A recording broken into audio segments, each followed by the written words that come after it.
நீங்கள் புறப்பட்டு போய் சகல ஜாதிகளையும் சீசராக்கி முடிந்தது என்று சொன்னதுக்கு அப்புறம் துவக்கத்தை கொடுக்கிறார். நீங்க புறப்பட்டு போய் அநேக ஜாதிகளுக்கு என்ன செய்யுங்க, சீசராக்குங்க.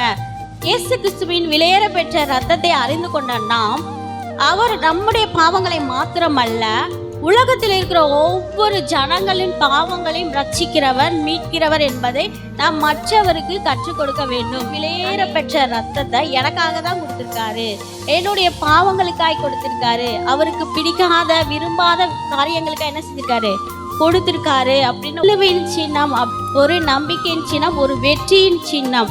நம்முடைய பாவங்களுக்காக என்ன செய்தார், அவர் மரித்தார்.